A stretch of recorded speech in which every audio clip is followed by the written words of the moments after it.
My name's Megan Chapman. I'm a fifth year completing my doctorate in child psychology and clinical primary focus with lots of work in trauma, substance use, loss. Those are kind of the three things that I really enjoy working with.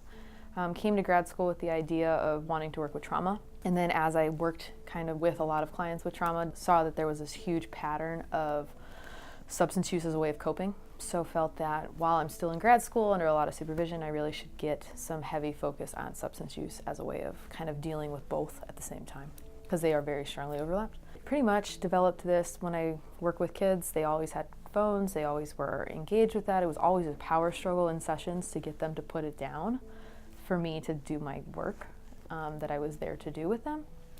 And oftentimes then I found that it was a lot of fueling this negative sense of self, a lot of isolation, a lot of kind of just symptoms that aren't fun. And so I started to kind of look at my own life and how my friends engage and how I engage in the world with internet and technology and screens.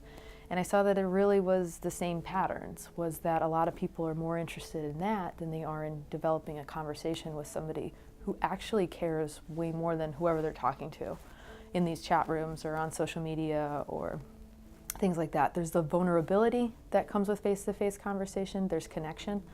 There's this ability to not be able to censor and then having to potentially repair if you said something inappropriate. So there's an ability to kind of learn social norms, flexibility within communication, and just kind of this approach that you don't get when you have something in front of you. A screen allows you to basically either be super mean with no real repercussions because you don't have to face the response of the person crying or the person becoming hurt or the person becoming sad.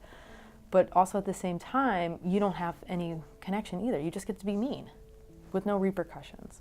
Or you get to feel good in the moment and not long term. So kind of instant gratification was something that I noticed.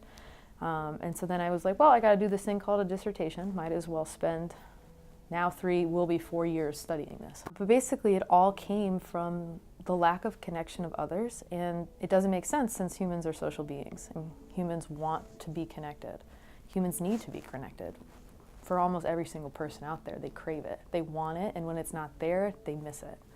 But yet we're in a society that's fueling that like we don't need it, even though it's going against innate stuff.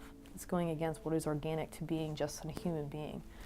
And we're finding that the research doesn't suggest that it is helping. If anything, it's making it worse long term, but short term it's rewarding, which is the exact stuff that drugs do and the exact stuff that maladaptive behaviors do. You don't have to face the long term consequences because in the moment it's fun. So I'll just keep doing that.